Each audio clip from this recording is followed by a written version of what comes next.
गृहस्थ बड़ा या सन्यासी, जानिए पौराणिक कथा। इनमें सभी लोगों का अपना अपना मत है। कोई गृहस्थ को बड़ा मानता है तो कोई सन्यासी को। वेदों और धर्मशास्त्रों में भी दोनों के बारे में बताया गया है। दोनों ही अच्छे और बड़े हैं अगर अच्छे से पालन किया जाए तो। आइए जानते हैं इस कहानी के माध्यम से। प्राचीन समय की बात है। एक नगर में एक बहुत विचित्र राजा रहता था। उस राजा की एक बड़ी ही अजीब आदत थी। जब भी नगर में कोई साधु या सन्यासी आता था तो वह उसे बुलाकर पूछता था कि गृहस्थ बड़ा या सन्यासी। जो भी बताता था कि गृहस्थ बड़ा है वह राजा उससे कहता था कि अगर ऐसा है तो फिर आप सन्यासी क्यों बने, चलिए गृहस्थ बनिए। इस तरह वह उस सन्यासी को भी गृहस्थ बनने का आदेश देता था। अगर कोई यह बताता था कि सन्यासी बड़ा है तो राजा उससे प्रमाण मांगता था। यदि वह प्रमाण ना दे सके तो वह उसे भी गृहस्थ बना देता था।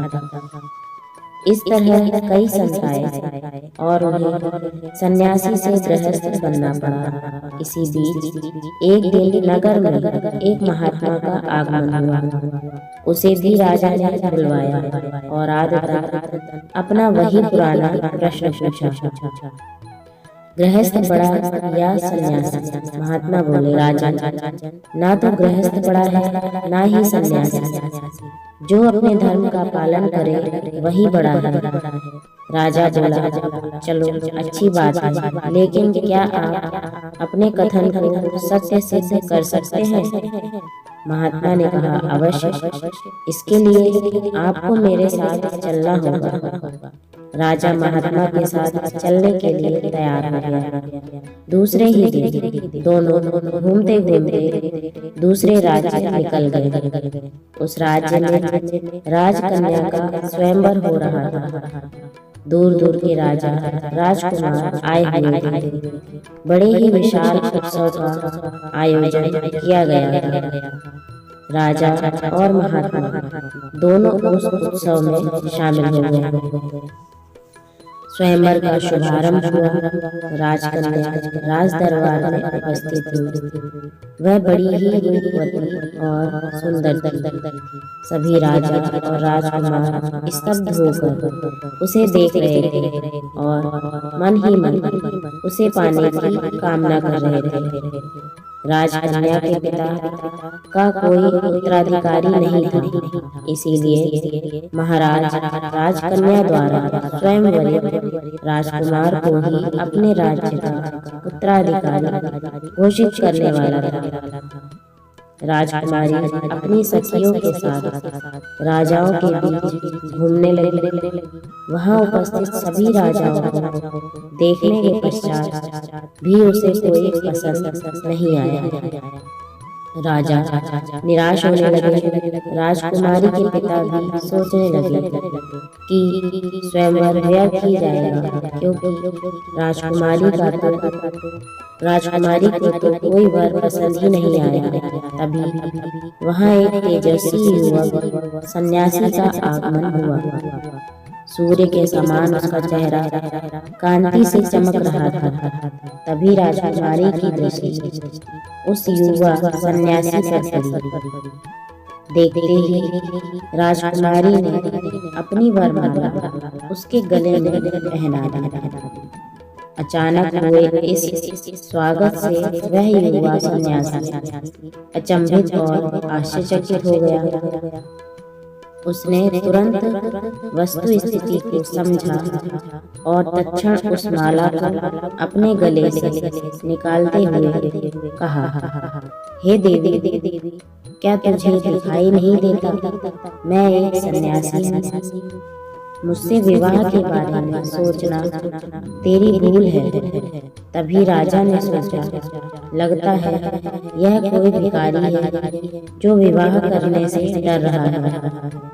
उन्होंने अपनी घोषणा दोबारा दोहराई, हे युवक, क्या तुम्हें पता भी है, मेरी पुत्री से विवाह करने के बाद तुम इस संपूर्ण राज्य के मालिक हो जाओगे। क्या फिर भी तुम मेरी पुत्री का परित्याग करोगे? सन्यासी बोला, राजन, मैं सन्यासी हूँ और विवाह करना मेरा धर्म नहीं है। आप अपनी पुत्री के लिए कोई अन्य वर देखिए। इतना कहकर वह वहां से चल दिया। किंतु वह युवक राजकुमारी के मन में बस चुका था। उसने भी प्रतिज्ञा की कि मैं विवाह करूंगी तो उसी से, अन्यथा अपने प्राण त्याग दूंगी। इतना कहकर वह भी उसके पीछे पीछे चली गई। वह राजा और महात्मा जो यह वृत्तांत देख रहे थे, उनमें से महात्मा ने कहा, चलो हम भी उनके पीछे चलकर देखते हैं क्या परिणाम होता है। वह दोनों भी राजकुमारी के पीछे पीछे चलने लगे। चलते चलते वह एक घने जंगल में पहुंच गए। तभी वह युवा सन्यासी को कहीं अदृश्य हो गया और राजकुमारी अकेली रह गई। घने जंगल में किसी को न देख राजकुमारी व्याकुल हो उठी। तभी यह राजा और महात्मा उसके पास पहुंच गए और उन्होंने राजकुमारी को समझाया। यह दोनों उसे उसके पिता के पास छोड़ने के लिए ले जाने लगे। वह जंगल से बाहर निकले ही थे कि अंधेरा हो गया। सर्दी की काली अंधियारी रात थी। भटकते भटकते ये तीनों एक गांव में पहुंचे। वे गांव के चौपाल पर जाकर बैठ गए। बहुत सारे लोग वहां से गुजरे, लेकिन किसी ने इन ठंड से ठिठुरते मुसाफिरों का हाल तक नहीं पूछा। तभी वहां से एक गाड़ीवाला गुजरा। वह अपनी पत्नी और बच्चों के साथ खेत से घर जा रहा था। उसने देखा कि वह तीनों ठंड से ठिठुर रहे थे। वह उनके पास गया और पूछताछ की तो महात्मा ने भटके हुए मुसाफिर को बता दिया। किसान बोला, हे अतिथि देव, अगर आप चाहें तो आज रात मेरे घर ठहर सकते हैं। वह उनको घर ले गया, भोजन की पूछी और भोजन करवाया। उस दिन उनके घर में ज्यादा अनाज नहीं था, अतः किसान और उसकी पत्नी ने अपने हिस्से का भोजन अतिथियों को करवा दिया और स्वयं भूखा सो गया। सुबह हुई। राजकन्या को उसके पिता के पास छोड़कर राजा और सन्यासी दोनों वापस अपने नगर पर चल दिए। महाराज ने राजा से कहा, महात्मा ने राजा से कहा, देखा राजा, राजकन्या और राज्य को छोड़ने वाला वह सन्यासी अपनी जगह बड़ा है और हमारे अतिथि सत्कार के लिए स्वयं भूखा सोने वाला वह गृहस्थ किसान अपनी जगह बड़ा है। एक तरफ सन्यासी ने राज वैभव और रमणी का तनिक भी मोह न करके अपने धर्म का पालन किया है, इसीलिए वह निश्चय ही महान है। दूसरी तरह उन दंपति ने अपना व्यक्तिगत स्वार्थ न देखकर अतिथि सेवा की प्रधानता दी, इसीलिए वह दोनों भी निश्चय ही महान है।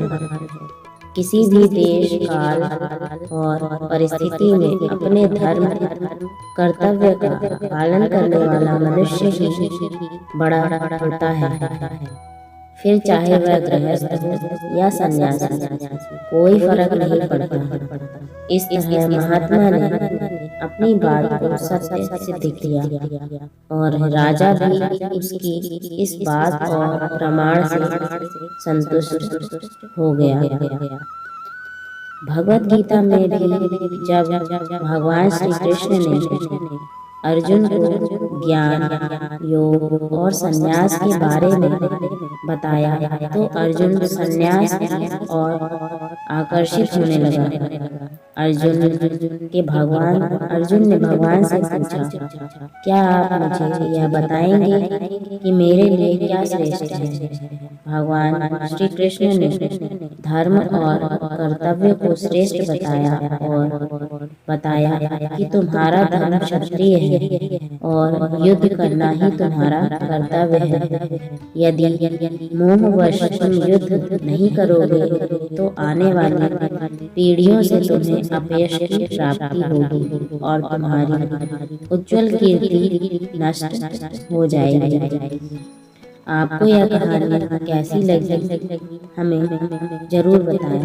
अगर कहानी पसंद आई हो तो लाइक करें, दोस्तों में शेयर करें और ऐसी ही कहानी सुनने के लिए चैनल को सब्सक्राइब करें। धन्यवाद।